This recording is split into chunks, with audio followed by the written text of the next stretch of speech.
Hi, welcome to another segment of the Healthy Aging Network. Today we're going to be talking about empowering conversations about planning and communicating your later life wishes with your family. So stay tuned.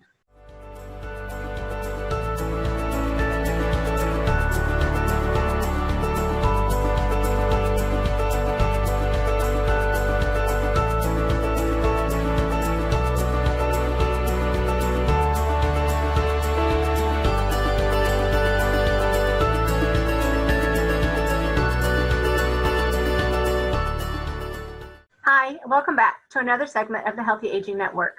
My name is Kathy Tutt, and I am the Family Consumer Sciences Educator for Ohio State University Extension in Clark County.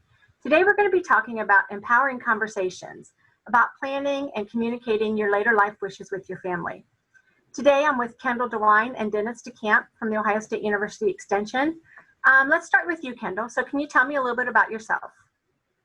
Sure. My name is Kendall DeWine, and I am a Family and Consumer Sciences Program Assistant with Ohio State University Extension in Clark County.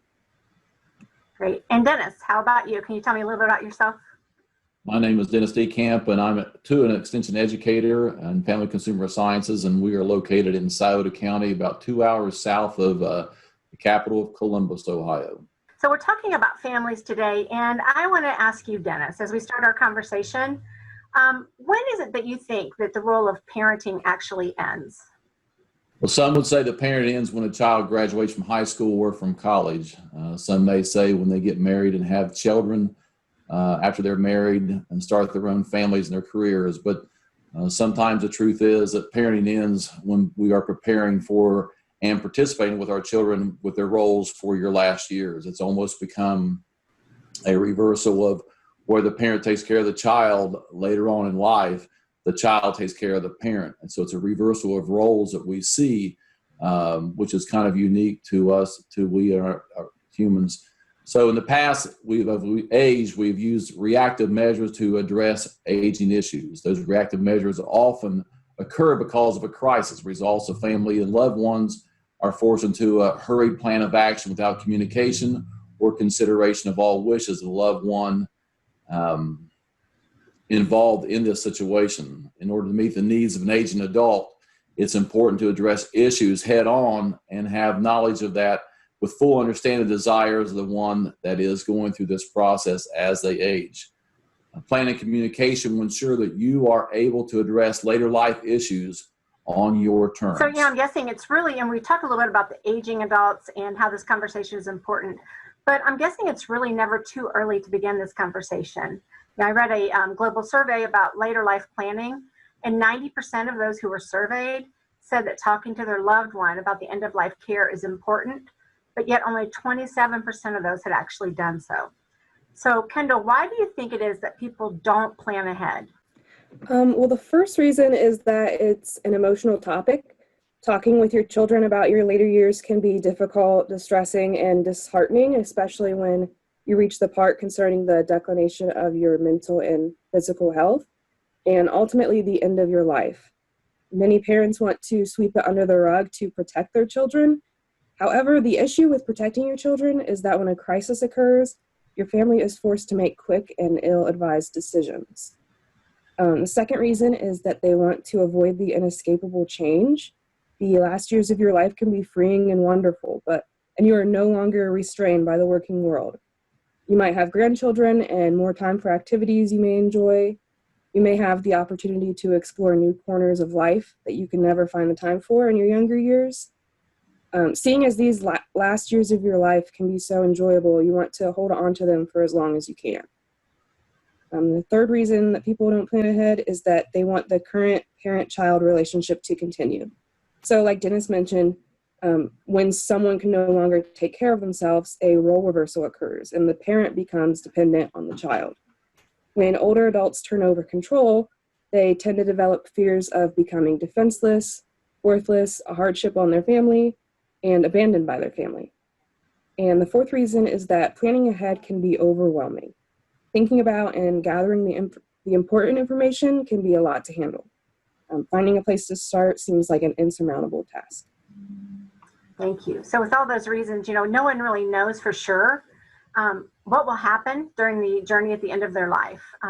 The time when one's health declines and the possible death occurs is truly unpredictable. However, one thing we do know is that these issues will emerge and tough decisions will need to be made. Simply sweeping the inevitable under the rug will not allow you to share your end of life issues. And that's so true. So many times adult children can be confronted with an unexpected crisis that disrupts their parents' lives. By waiting until that crisis occurs to talk about your values and preferences, wishes for health care, or details of your finances may not be known. If you wait until a fall or an accident or a serious diagnosis or some other tragic event in your life, big decisions may be driven by assumptions, and a proactive approach will help you plan for the choices that will eventually need to be made instead of waiting until an emergency actually happens. So therefore, being proactive is far more advantageous for the family on both sides, the aging adult and the children, than what it would be to wait for a reactive opportunity. Studies have shown that planning ahead and communicating these plans to your family can improve the quality of life and possibly add more lifetime to your life. So by embracing a precautionary and cooperative state of mind, you can empower your family for anything that lies ahead. So, Dennis, I know you said something about your desires aren't accounted for or even known. But, I imagine the lack of planning not just impacts you, but it also impacts your children. So, Kendall, could you tell me a little bit more about that? Yeah, planning ahead reduces the burden that can fall on your children. Studies show that the death of a parent can affect both the psychological and physical well-being of adult children. They're already upset about their loss, so adding to the fact that they have to make financial and personal arrangements afterward, make it an especially stressful event. So in other words, when a parent does not plan ahead, it leaves the difficult decisions up to their children, and the parent becomes the innocent bystander. This reactive mindset disregards the potential disagreements between family members, as well as any emotionally driven decisions that may be made. If you procrastinate, your children's emotions and state of mind could suffer. The decisions they make without knowing your wishes can make them feel guilty or incompetent if something goes wrong. They may feel helpless when trying to navigate the cost of healthcare. Children who are not prepared for their parents' death may have a harder time accepting this reality and are more likely to struggle with mental issues such as depression and anxiety. So having critical conversations that prepare for surprises and plan solutions will reduce the weight considerably on your children and will make your time together more enjoyable. Thank you. And I'm thinking about how it impacts your children too, especially adult children. Our sibling relationships are probably the longest lasting relationship that we ever have in our life. And, a lot of times the death of a parent can impact that relationship. Sometimes it can bring them together, but also can have a negative impact and tear them apart. I read a study that was done in 2015 that said that there were several patterns among siblings that formed after death of one or both of their parents. And the negative patterns found that these siblings who were never close grew even further apart. And half of these situations were due to disagreements on estate and on their money issues. So we know how important planning ahead is, but where do we begin? What are the important topics that need to be considered as we plan for our future? Just as you mentioned, there are a variety of reasons that people don't plan ahead. But regardless of that reason, it is important that you share your current circumstances as well as your future wishes with your family. The critical conversations about such things as finances, living arrangements, and medical preferences start with you, the parent, but result in your children being informed and empowered to have conversations with you or for you should the need arise. And that is very important as we grow older in life. In order to provide your family with a clear picture of your present situation and future desires, you need to collect a number of documents before the conversation even begins. The gathering of these documents can take a lot of time. Sometimes not having access to the necessary documents is an excuse for individuals not to complete the process. And it is a very long process as we gather those documents we'll be talking about later on, but it's a very important process nonetheless. Today we'll be sharing most of the documents that you will need and provide and other resources that you may want to have on hand as you begin to make these plans. When we're doing these planning, when we're encouraging people to do this, is there a template, or is this a one size fits all, or is the planning process unique for each individual? The decisions that you make are unique to you. When preparing for the discussion about the end of your life, one crucial topic to focus on is your guiding principles. So what would a good end to a great life look for you? What does being alive mean to you? Is it fighting until the end, or is it being comfortable in the time remaining? What's most important to you as you think about how you want to live your life until the end? What do you value the most? Thinking about these will help you begin the process of preparing your information for your children. To begin, simply ask yourself, what matters the most to me in my later life?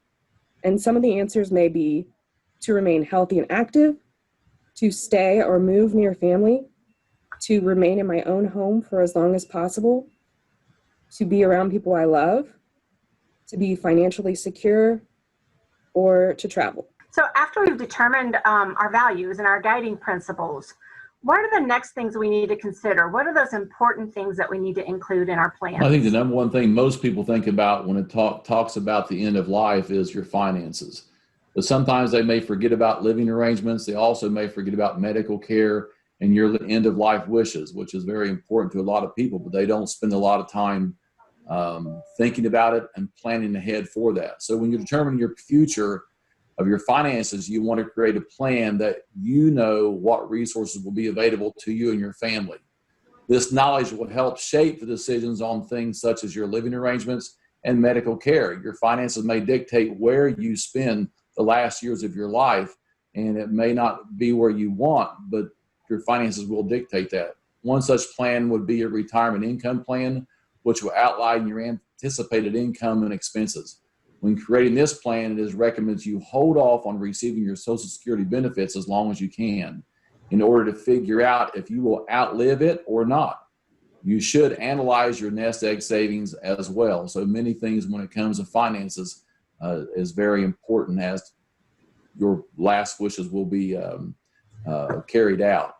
So you also may want to hire a financial planner. Financial planners not only provide you with financial advice, they can also protect you from financial elder abuse, which is when your funds or assets are used improperly. Studies have shown that 20% of elderly people have fallen victim to this type of crime. Financial planners may have you complete a financial assessment to determine your current situation and help you make long-term plans to achieve your goals. And just personal side, financial planner has been involved with my life for 30 plus years, and it brings you a great deal peace of mind knowing that all those documents we'll be talking about have been gathered through the years, and it's not a huge process as we get to this time. So financial planners would be a very important part of this plan if you should go forth with that idea. So you were talking about a financial planner, and I've also heard of things like a financial power of attorney. So can you tell me what that is and what that entails? Along with your spouse, you should create a plan that transfers your financial duties to your children while avoiding any conflicts. And sometimes it may not be your children. It may be a trusted friend or another family member, but children would be preferable. So you choose a financial power of attorney among your children if you have more than one. A helpful tip when determining who that child should be would be that someone who takes the role seriously, and one would be reliable, and one that is financially stable in their own life. And that is critical when you choose that individual to transfer your financial responsibilities to. Even if we have a designated financial power of attorney, should we also have something else in place that tells our family when this transition of power can take place over finances? Yes, it's very important to consider all the trigger points that may lead to your family taking control of your finances. Create a list of specifics and put your wishes in a notebook with your other estate planning papers. And make sure to sign and date the document.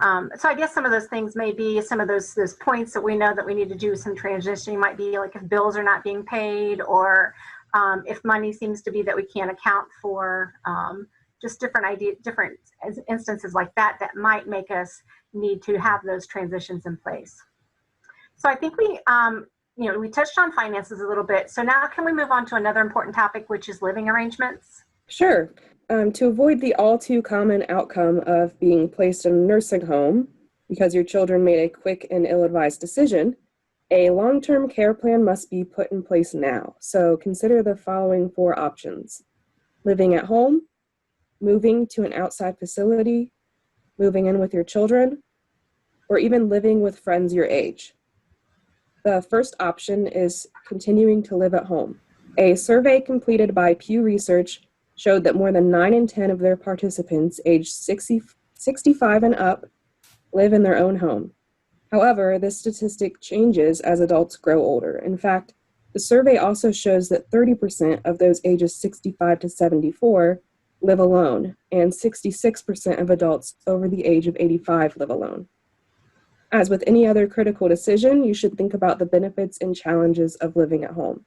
Some benefits may include being surrounded by family and friends in a familiar setting, and some challenges may include needing outside help with everyday tasks and feeling isolated or lonely. If you choose to stay at home, think about possible modifications that can be done around your house to make your later years of life easier. This concept of making the home more accessible and safer for its occupants is called universal design. You should also think about sources for extra help while living at home. So a few sources of assistance include a home health aide, an adult daycare center, and a geriatric care manager. The next option is moving to an outside facility, such as a continuing care retirement community, independent living, assisted living, and a nursing home. Planning ahead and discussing which one you prefer with your children can protect you from being placed in a nursing home due to a hurried and uninformed decision.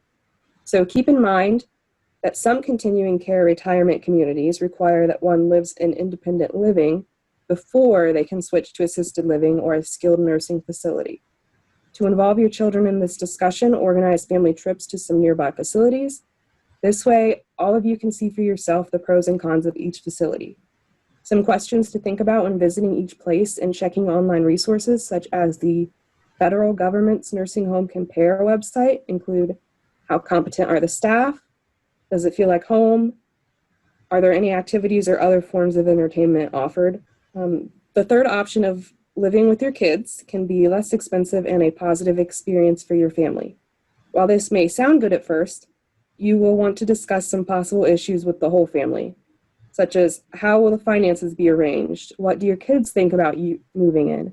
And will this arrangement rotate among your children? Also, some children have been hurt when their parents won't move in with them because they think they're a burden on the kids. So be careful when approaching this conversation. In the last option of moving in with your friends, your age is similar to moving in with your kids in that it can be a less expensive option. Your health may also benefit on social and emotional levels due to the relationship you have with your friends. However, some topics should be discussed before you make this your final decisions. Examples of some of the questions you can ask with your friends include: how will certain financial responsibilities such as utilities, insurance, and the mortgage be divided? What parts of the house are yours to use and what parts are not? What is the plan if one of you pass away? Or are there set times for certain activities? If so, what are they? You know, and I think probably just like with the finances, you know, where we have time when we have to have a transition of power, that deteriorating health, mobility, or cognition might also mean that you need to have a change in your living arrangements, even after you've determined them. You know, all too often after a health crisis occurs, an older person is faced with fear and losing their independence. And as a result of that fear, they can recant on what they previously told you and expressed as their wishes. You know, and that wavering can result in a burden and stress on your loved ones. It can lead them to wonder if you're doing what is right. This lack of clear communication can also result in turmoil within your family. Siblings and children or loved ones can start to question decisions that they're making, and they might even have disagreements and hard feelings that last a long time. And, you know, for this, I think when we talked about that transition letter for your children and when it comes to finances and taking over, that it's also important to have a transition letter in place for your living arrangements and when those changes might need to take place. So Dennis, is there another critical conversation that we need to have with our children or our families? Another critical conversation to have will be about healthcare and being prepared for the unknown. However, this information available is a true gift to your loved ones. When a family member becomes ill, emotions run high and decisions can be made in haste, and that is never a good thing in that situation. Having all your wishes and making them known will take the pressure off your family. It will leave them with the reassurance that they are doing the right thing for you, and this is something that you have discussed much prior to this time in your life. So therefore, gather your information, your medical history. This will include medical conditions, specialists, and current medications you're taking. If there is any history of specific illness within your family, you'll want to gather the information and include that as well. Make sure you appoint a medical power of attorney. Select a child who is emotionally strong and willing to enforce your medical wishes. This person should be a good communicator, be able to go to appointments with you, and they should also be willing to challenge the doctor and seek second opinions if they deem that necessary.